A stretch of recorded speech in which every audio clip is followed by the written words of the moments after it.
Hi, I'm Dr. Kiran Kumar Reddy, consultant pulmonologist, Uni Health Specialty Clinics, Kondapur. అసలు pulmonary fibrosis అంటే ఏంటి? Pulmonary fibrosis అంటే lungs hard అయ్యే కండిషన్ని మనం pulmonary fibrosis అంటాం. మామూలుగా దీన్ని స్కారింగ్ అయ్యే ప్రాసెస్ అని కూడా అంటాం. ఈ లంగ్స్ అనేది మామూలుగా స్పాంజ్ లాగా ఉండి మల్టిపుల్ గాలి గదుల్లాగా ఉంటుంది. ఆ గాలి గదుల్ని మనం ఆల్వియోలై అని అంటాం. ఈ మల్టిపుల్ గాలి గదుల మధ్యలో ఉండే టిష్యూని మనం ఇంటెస్టీషియం అని అంటాం. ఈ పల్మనరీ ఫైబ్రోసిస్ అనే కండిషన్లో ఈ ఇంటెస్టీషియం అనేది గట్టిపడడం ద్వారా ఆ గాలి గదుల నుంచి ఎయిర్ ఎక్స్చేంజ్ జరగడం అనేది తగ్గిపోతుంది. ఈ కండిషన్ని మనం పల్మనరీ ఫైబ్రోసిస్ అని అంటాం. ఈ పల్మనరీ ఫైబ్రోసిస్ అసలు ఎవరిలో వస్తుంది? ముఖ్యంగా 50 to 80 years ఏజ్ మధ్య గ్రూప్లో మనం ఈ పల్మనరీ ఫైబ్రోసిస్ అనేది చూస్తాం. లెస్ దాన్ 50 years ఏజ్ గ్రూప్లో వెరీ రేర్లీ మనం ఈ పల్మనరీ ఫైబ్రోసిస్ అనేది చూస్తూ ఉంటాం. అండ్ మేల్స్లో కంపేర్ చేస్తే ఫీమేల్స్తో కంపేర్ చేస్తే మేల్స్లో ఈ పల్మనరీ ఫైబ్రోసిస్ అనేది ఎక్కువగా చూస్తూ ఉంటాం. అండ్ ఎవరైతే ఎక్కువ డస్ట్కి ఎక్స్పోజ్ అవుతూ ఉంటారో లేదంటే వర్క్ ప్లేస్లో ఎక్కువ డస్ట్కి ఎక్స్పోజ్ అవుతూ ఉంటారో వాళ్ళల్లో కూడా ఈ పల్మనరీ ఫైబ్రోసిస్ వచ్చే అవకాశాలు చాలా ఎక్కువ ఉంటాయి.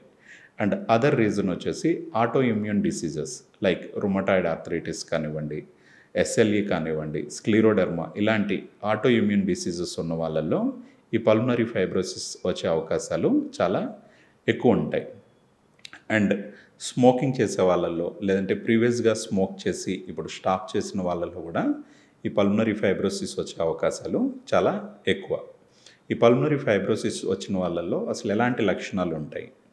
ముఖ్యంగా షార్ట్నెస్ ఆఫ్ బ్రెత్ అంటే ఆయాసం అని అంటాం. కొంచెం దూరం నడిచిన ఆయాసం రావడం, లేదంటే మెట్లెక్కినప్పుడు ఆయాసం రావడం, ఇలాంటి తొందరగా ఆయాసం వచ్చే లక్షణం మనం ఈ పల్మనరీ ఫైబ్రోసిస్లో ముఖ్యంగా చూస్తూ ఉంటాం. దీనివల్ల వాళ్ళు ఎక్కువ వర్క్ చేయకుండా వాళ్ళ వర్క్ని కూడా లిమిట్ చేసుకొని కొంత దూరమే నడవడం, వాళ్ళ డైలీ యాక్టివిటీస్ కూడా లిమిట్ చేసుకోవడం అలా చేస్తూ ఉంటారు. రెండో ముఖ్యమైన లక్షణం ఏంటి అంటే కాఫ్.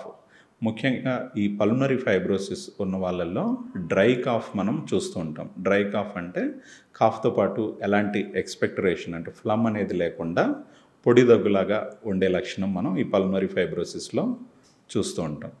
ఈ పల్మనరీ ఫైబ్రోసిస్ని మనం అసలు ఎలా డయాగ్నోస్ చేస్తాం? మామూలుగా ఎక్స్పీరియన్స్డ్ డాక్టర్ ఎవరైనా కూడా స్టెత్ పెట్టి ఎగ్జామిన్ చేసినప్పుడు ఆ వచ్చే అబ్నార్మల్ సౌండ్స్ని బట్టే పల్మనరీ ఫైబ్రోసిస్ ఉందా లేదా అనేది డిటెక్ట్ చేయగలుగుతారు. దాన్ని కన్ఫర్మ్ చేసుకోవడం కోసం హెచ్ఆర్సిటీ చెస్ట్ అనే టెస్ట్ చేసి దానిలో ఉన్న చేంజెస్ ద్వారా అసలు మనకి పల్మనరీ ఫైబ్రోసిస్ ఉందా లేదా అనేది నిర్ధారిస్తారు.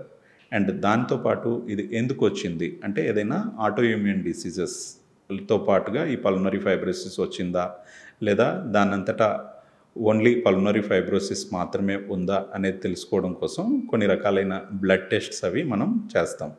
ఒకవేళ ఎటువంటి ఆటో ఇమ్యూన్ డిజార్డర్స్ లేకుండా కేవలం పల్మనరీ ఫైబ్రోసిస్ మాత్రమే ఉన్నట్టయితే ఆ కండిషన్ని మనం ఇడియోపతిక్ పల్మనరీ ఫైబ్రోసిస్ అని అంటాం. ఈ ఇడియోపతిక్ పల్మనరీ ఫైబ్రోసిస్ని మనం ఎలా ట్రీట్ చేయాలి అంటే యాంటీఫైబ్రోటిక్స్ అనే మెడికేషన్ అవైలబుల్ ఉంది. ఈ మెడికేషన్తో ఏంటంటే మనం ఈ ఫైబ్రోసిస్ అయ్యే రేట్ని అంటే రేట్ ఆఫ్ ప్రోగ్రెషన్ని మనం స్లో డౌన్ చేయగలుగుతాం. ఆల్రెడీ అయిన ఫైబ్రోసిస్ని మనం రివర్స్ చేయలేనప్పటికీ ఫర్దర్గా ఫైబ్రోసిస్ అనేది మనకు ప్రోగ్రెస్ అవ్వకుండా మనం దాన్ని తగ్గించగలుగుతాం.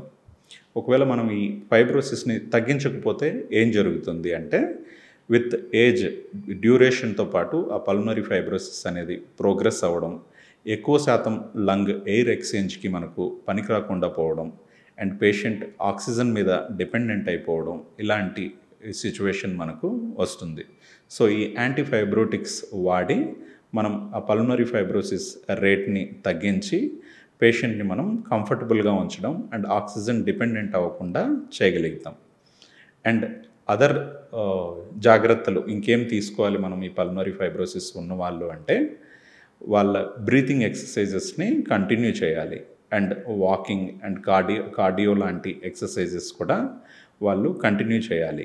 ఆయాసం వస్తుంది అని ఎర్లీగా ఆపేయకుండా కొంత సమయం రెస్ట్ తీసుకొని మళ్ళీ ఆ ఎక్సర్సైజ్ని కంటిన్యూ చేయడం ద్వారా వాళ్ళ లంగ్ కెపాసిటీని పెంచుకోగలుగుతారు. అండ్ పల్మనరీ రీహాబిలిటేషన్ అంటాం. అంటే లంగ్స్కి సంబంధించి ఆర్ బ్రీతింగ్కి సంబంధించిన ఈ రెస్పిరేటరీ మజిల్స్ స్ట్రెంథనింగ్ ఎక్సర్సైజెస్ చేయడం ద్వారా కూడా వాళ్ళని మనం కంఫర్టబుల్గా ఉంచవచ్చు. అండ్ లంగ్స్లో ఇన్ఫెక్షన్స్ అవి వస్తే వీళ్ళు తట్టుకునే శక్తి ఉండదు కాబట్టి వాళ్ళకి వాటిని ప్రివెంట్ చేయడానికి షెడ్యూల్ ప్రకారం ఈ న్యూమోకోకల్ వ్యాక్సిన్స్ కానీ ఫ్లూ వ్యాక్సిన్స్ కానీ ప్లాన్ చేసుకోవాల్సి ఉంటుంది. అండ్ అదర్ ఆప్షన్ కొంతమందిలో మనం లంగ్ ట్రాన్స్ప్లాంట్ చేసే అవకాశం కూడా ఉంటుంది.